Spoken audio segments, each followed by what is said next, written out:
ఈ అనాలిసిస్ ను మీకు అందిస్తున్నవారు కోల్డ్వెల్ బ్యాంకర్ సూత్ర ప్రాపర్టీ హైదరాబాద్. స్వాగతం.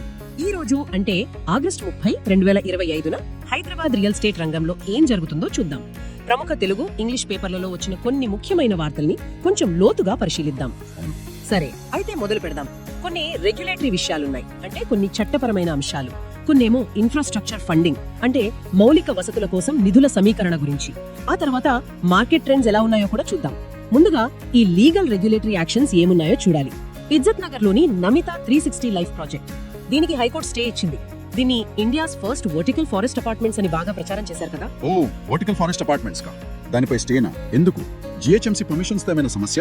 అవును, సమస్య అక్కడే వచ్చింది. ఆ ప్రాజెక్ట్ లో ఒక షేర్ హోల్డర్ విజయ్ కుమార్ ఎర్రం అనే ఆయన జిహెచ్ఎంసీ ఇచ్చిన పర్మిషన్స్ ను ఛాలెంజ్ చేస్తూ కోర్టుకెళ్లారు. ఆయన ఏమంటున్నారంటే, మే నెలలో జిహెచ్ఎంసీ ఒక షార్ట్ ఫాల్ లెటర్ ఇచ్చిందట. ప్లాన్ లో దాదాపు 18 తేడాలు, అంటే డీవియేషన్స్ ఉన్నాయని, వాటిని సరిదిద్దాలని చెప్పిందట. 18 డీవియేషన్స్ అంటే చాలా ఎక్కువే. మరి వాటిని సరిచేశారా? అదే ఇక్కడ పాయింట్. పిటిషనర్ వాదన ప్రకారం ఆ లోపాల్ని సరిచేశారో లేదో చూడకుండానే జూన్ లో జిహెచ్ఎంసీ మళ్లీ అనుమతుల్ని రీవాలిడేట్ చేసిందట. ఇది ఎలా సాధ్యమని ఆయన ప్రశ్న. ఇది కొంచెం ఆశ్చర్యంగానే ఉంది. లోపాలున్నాయని చెప్పిన సంస్థే వాటిని సరిచూడకుండా పర్మిషన్ ఎలా ఇస్తుంది? కోర్టేమంది? కోర్టు కూడా జిహెచ్ఎంసీ తీరు ఆశ్చర్యకరం అని వ్యాఖ్యానించింది. జస్టిస్ బి విజయసేన్ రెడ్డి అనుమతుల ప్రాసెస్ లో పారదర్శకత లోపించిందని అన్నారు. ఒక తెలుగు పేపర్లో వచ్చిన కథనం ప్రకారం అక్రమ నిర్మాణాలను ఎలా కొనసాగిస్తారు అని జిహెచ్ఎంసీని కోర్టు సూటిగా అడిగిందట. ఉల్లంఘనలు సరిదిద్దే వరకు ఆక్యుపెన్సీ సర్టిఫికేట్, అంటే ఓసీ ఇవ్వమని జిహెచ్ఎంసీ చెప్పినా మరి అప్పటిదాకా కన్స్ట్రక్షన్ ఎలా కంటిన్యూ చేస్తారని కోర్టు ప్రశ్నించి తదుపరి విచారణ వరకు నిర్మాణం ఆపేయమని స్టే ఇచ్చింది. ఇది నిజంగా ఆలోచించాల్సిన విషయం. జిహెచ్ఎంసీ లాంటి సంస్థల అనుమతుల ప్రక్రియలో ఇంకా ఎంత పారదర్శకత, జవాబుదారీతనం అవసరమో ఇది సూచిస్తుంది. ఇలాంటివి జరిగితే కొనుగోలుదారుల నమ్మకం దెబ్బతింటుంది కదా. అవును, డెవలపర్లు కూడా నియమాలకు కట్టుబడి ఉండాల్సిన అవసరాన్ని ఇది మళ్లీ గుర్తు చేస్తోంది. ముఖ్యంగా ఇల్లీగల్ కన్స్ట్రక్షన్స్ విషయంలో కోర్టులు చాలా సీరియస్ గా ఉన్నాయని అర్థమవుతోంది. సరే, ఈ రెగ్యులేటరీ కేసులు ఇలా ఉంటే మరోవైపు నగరాభివృద్ధికి కూడా పెద్ద ప్రయత్నాలే జరుగుతున్నాయి. ముఖ్యంగా హైదరాబాద్ మెట్రోపాలిటన్ డెవలప్మెంట్ అథారిటీ, అంటే హెచ్ఎండిఏ, ఇన్ఫ్రాస్ట్రక్చర్ ప్రాజెక్టుల కోసం నిధులు సమీకరించే పనిలో ఉంది. ఏకంగా 30,000 కోట్ల రూపాయల సమీకరణకు ప్లాన్ చేస్తున్నారట. 30,000 కోట్ల? అది చాలా పెద్ద మొత్తం కదా. ఇది నిజంగా సాధ్యమేనా? డెప్ట్ మార్కెట్ నుంచి బాండ్ల ద్వారా ఇంత పెద్ద మొత్తం సమీకరించడం అంత తేలిక కాదు కదా. గతంలో కూడా ఇలాంటివి విన్నాం. నిజమే, సవాలుతో కూడుకున్నవే. కానీ ఈసారి హెచ్ఎండిఏ చాలా పక్కాగా ప్లాన్ చేసినట్లు తెలుస్తోంది. వాళ్ళ దగ్గరున్న ఆస్తులు, అంటే హెచ్ఎండిఏ పరిధిలోని 7 జిల్లాలోని భూములు, నగరంలోని కొన్ని భవనాలు, వీటిని హామీగా చూపించి ప్రభుత్వ గ్యారంటీతో నేషనల్ బ్యాంకులు, ఇతర ఫైనాన్షియల్ సంస్థల నుంచి రుణాలు తీసుకోవాలని చూస్తున్నారు, బాండ్ల రూపంలో. ప్రభుత్వ గ్యారంటీ ఉంటే కొంత నమ్మకం ఉంటుంది. ఈ ప్రాసెస్ ఎంతవరకు వచ్చింది? సంప్రదింపులు చివరి దశలో ఉన్నాయని, త్వరలోనే ఒక కొలిక్కి వస్తుందని అంటున్నారు. ఈ డబ్బులతో చేపట్టే ప్రాజెక్టులు కూడా చాలా కీలకమైనవి. పారడైస్ నుంచి షామీర్పేట్, పారడైస్ నుంచి డైరీ ఫార్మ్ వరకు ఎలివేటెడ్ కారిడార్లు. వీటికి దాదాపు 5,000 కోట్లు అంటున్నారు. ఆ కారిడార్లు వస్తే ట్రాఫిక్ చాలా వరకు తగ్గుతుంది. ఇంకా ఓఆర్ఆర్ నుంచి ఆర్ఆర్ఆర్ వరకు, అంటే ఔటర్ రింగ్ రోడ్ నుంచి రీజనల్ రింగ్ రోడ్ వరకు ఒక కొత్త గ్రీన్ ఫీల్డ్ రోడ్. ఇది 41.5 కిలోమీటర్లు. దీనికి భూసేకరణ, నిర్మాణానికి కలిపి ఇంకో 4,000 కోట్లు.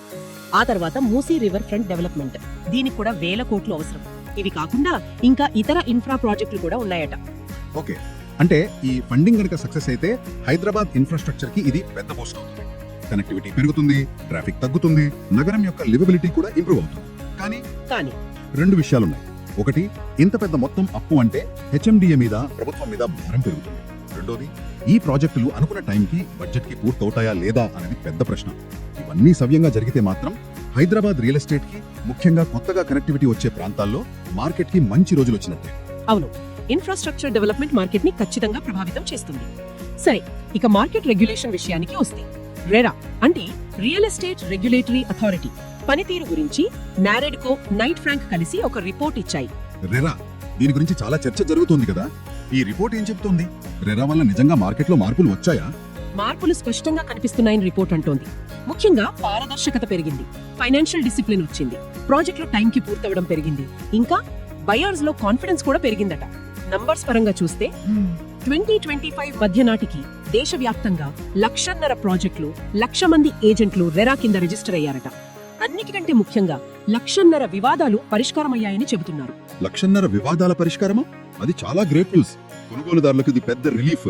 సేల్స్ ఎలా ఉన్నాయి? సేల్స్ వాల్యూ కూడా బాగా పెరిగింది. పోయిన ఏడాది 3.1 లక్షల కోట్లకు చేరిందట. కోవిడ్ టైంలో ఇది కేవలం 79,000 కోట్లే ఉండేవి. అంటే ఎంత పెరిగిందో చూడండి. ఓకే, రాష్ట్రాల వారీగా పర్ఫార్మెన్స్ ఎలా ఉంది? తెలంగాణ స్థానం ఏంటి? ప్రాజెక్ట్ రిజిస్ట్రేషన్స్ లో మనం ఎక్కడున్నాం? ప్రాజెక్ట్ రిజిస్ట్రేషన్స్ లో మహారాష్ట్ర టాప్, వాళ్ళ వాటా 34%. తర్వాత తమిళనాడు 20%, గుజరాత్ 11%, తెలంగాణ వాటా వచ్చి 6% ఉందట. కేసులు పరిష్కరించడంలో మాత్రం ఉత్తరప్రదేశ్ ముందుంది. దాదాపు 50,000కు పైగా కేసులు పరిష్కరించారట. 6%. తెలంగాణలో అంత తక్కువ. మిగతా పెద్ద రాష్ట్రాలతో పోలిస్తే ఇది చాలా తక్కువ కదా. ఎందుకలా? ఇంకా ఎక్కువ ప్రాజెక్టులు రెరా పరిధిలోకి రావాల్సిన అవసరం ఉందేమో. బహుశా అందుకేనేమో NARDCO కూడా కొన్ని సూచనలు చేసింది, రెరాను ఇంకా బలోపేతం చేయాలని. ముఖ్యంగా ఒకే దేశం ఒకే రెరా అనే కాన్సెప్ట్ తీసుకురావాలట. అంటే దేశమంతా ఒకే రూల్స్ ఉండాలని. అది మంచి ఆలోచనే. దానివల్ల కన్ఫ్యూషన్ తగ్గుతుంది. అవును. అలాగే ప్రాజెక్ట్ అప్రూవల్స్ కోసం సింగిల్ విండో సిస్టమ్ ఉండాలని, వివాదాల పరిష్కారానికి మీడియేషన్ అంటే మధ్యవర్తిత్వాన్ని ప్రోత్సహించాలని, అఫోర్డబుల్ హౌసింగ్ నిర్వచనాన్ని మార్చాలని కూడా సూచించారు. ఈ సూచనలన్నీ అమలైతే బాగుంటుంది. కేంద్ర ప్రభుత్వం ఏమంటుంది దీనిపై? కేంద్ర గృహ నిర్మాణ శాఖ కార్యదర్శి శ్రీనివాస్ కటికితల కూడా రేరాను మరింత బలోపేతం చేస్తామని చెప్పారు. ముఖ్యంగా అఫోర్డబుల్ హౌసింగ్ ప్రాజెక్టుల రిజిస్ట్రేషన్ సమస్యల్ని పరిష్కరిస్తామని హామీ ఇచ్చారు. అంతేకాదు, రాబోయే రోజుల్లో అర్బన్ ఇన్ఫ్రాస్ట్రక్చర్ పై ఏకంగా 10 లక్షల కోట్ల పెట్టుబడులు రానున్నాయని, అందులో హౌసింగ్ కూడా ఒక ముఖ్య భాగమని చెప్పడం విశేషం. 10 లక్షల కోట్ల, అది చాలా పెద్ద ఫిగర్. HMDA బాండ్లు, ఈ కేంద్ర పెట్టుబడులు ఇవన్నీ కలిస్తే రియల్ ఎస్టేట్ రంగానికి మంచి బూస్ట్ వస్తుంది. అవును. ఈ మీటింగ్ లో నెరెట్కో ప్రెసిడెంట్ హరిబాబు కూడా రిజిస్ట్రేషన్లు పెరగాలని, ఢిల్లీతో పోలిస్తే తమిళనాడు, మహారాష్ట్రలో ఎక్కువగా ఉన్నాయని అన్నారు. Telangana RERA chairman doctor Satyanarayana, నెరెట్కో Telangana ప్రతినిధులు కూడా ఈ సమావేశంలో పాల్గొన్నారు. అంటే మొత్తం మీద చూస్తే రెరా పాజిటివ్ ఇంపాక్ట్ క్రియేట్ చేసింది. కానీ తెలంగాణ లాంటి రాష్ట్రాల్లో రిజిస్ట్రేషన్లు పెరగాలి. ఈ ఒకే దేశం ఒకే రెరా, సింగిల్ విండో లాంటివి వస్తే ఇంకా బాగుంటుంది. ఈ భారీ ఇన్ఫ్రా పెట్టుబడులు కూడా తోడైతే మార్కెట్ కు మంచి ఊపొస్తుంది. రెసిడెన్షియల్ మార్కెట్ ఇలా ఉంటే కమర్షియల్ స్పేస్, ముఖ్యంగా ఆఫీస్ మార్కెట్, దీనిపై క్రిడాయి, క్రీమాట్రిక్స్ కలిసి ఒక రిపోర్ట్ ఇచ్చాయి. 2025 మొదటి అర్ధభాగంలో Hyderabad grade A office market గురించి. ఆఫీస్ స్పేస్ డిమాండ్ ఎప్పుడు ఎకానమీకి ఒక ఇండికేటర్ లాంటిది. ఏం చెప్తున్నాయి గణాంకాలు? డిమాండ్ సప్లై ఎలా ఉన్నాయి? ఈ సంవత్సరం మొదటి 6 నెలల్లో అంటే H1 2025 లో డిమాండ్ కొద్దిగా సప్లైని మించిందట. డిమాండ్ 4.5 మిలియన్ చదరపు అడుగులు ఉంటే సప్లై 4.4 మిలియన్ చదరపు అడుగులుంది. ఇది మంచి విషయమే. అంటే కొత్త స్పేస్ వస్తున్నా దానికి తగ్గ డిమాండ్ కూడా ఉందన్నమాట. మొత్తం స్టాక్ ఎంత ఉంది? వేకెన్సీ ఎలా ఉంది? ప్రస్తుతం హైదరాబాద్ లో మొత్తం గ్రేడ్ ఏ ఆఫీస్ స్టాక్ దాదాపు 160 మిలియన్ చదరపు అడుగులుందట.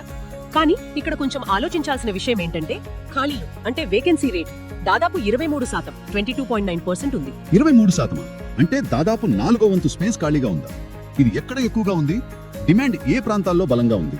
డిమాండ్ లో సింహభాగం గచ్చిబౌలిలోనే ఉంది, దాదాపు 50%.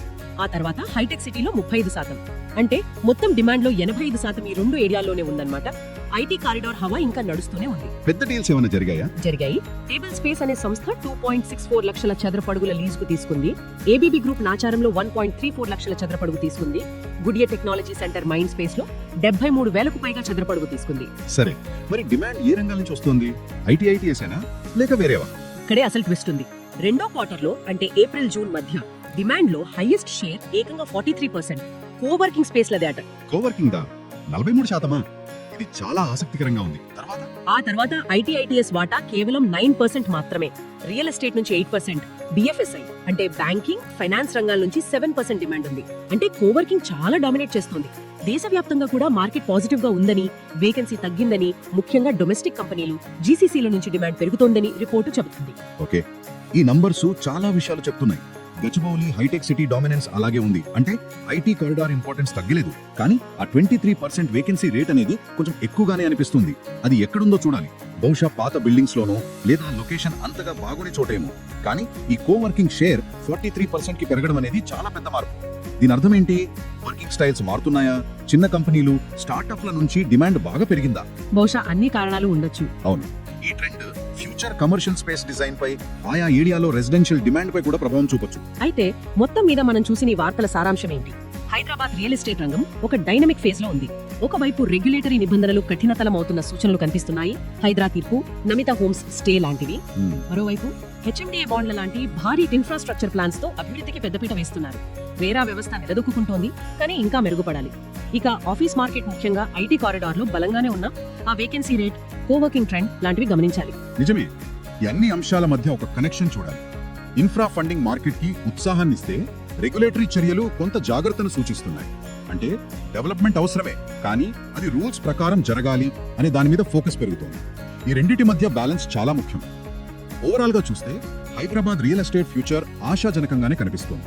కానీ కొంచెం జాగ్రత్త, సమాచారంతో ముందుకు వెళ్లడం అవసరం. వినేవాళ్లు ఆలోచించాల్సిన ఒక విషయం, ఒకవైపు వేల కోట్లతో భారీ ఇన్ఫ్రాస్ట్రక్చర్ ప్రాజెక్ట్స్ రాబోతున్నాయి హైదరాబాద్, మరోవైపు రెగ్యులేటరీ చర్యలు, కోర్టుల జోక్యం కూడా పెరుగుతోంది. మరి నగరం యొక్క సుస్థిర అభివృద్ధికి అంటే సస్టైనబుల్ గ్రోత్ కి, ఈ వేగవంతమైన అభివృద్ధి ఆకాంక్షలకి, కఠినమైన నియంత్రణ అవసరానికి మధ్య సరైన బ్యాలెన్స్ సాధించడం రాబోయే రోజుల్లో ఎంత కీలకం కాబోతుంది. ఇది నగరం భవిష్యత్తును ఎలా మలుపు తిప్పుతుంది. ఈ ఆలోచనతో ఈనాటి విశ్లేషణను ఇక్కడితో ముగిద్దాం. Thanks for listening. Hyderabad property మరియు రియల్ ఎస్టేట్ అప్డేట్స్ కోసం ప్రతిరోజు మా కార్యక్రమాన్ని వినండి.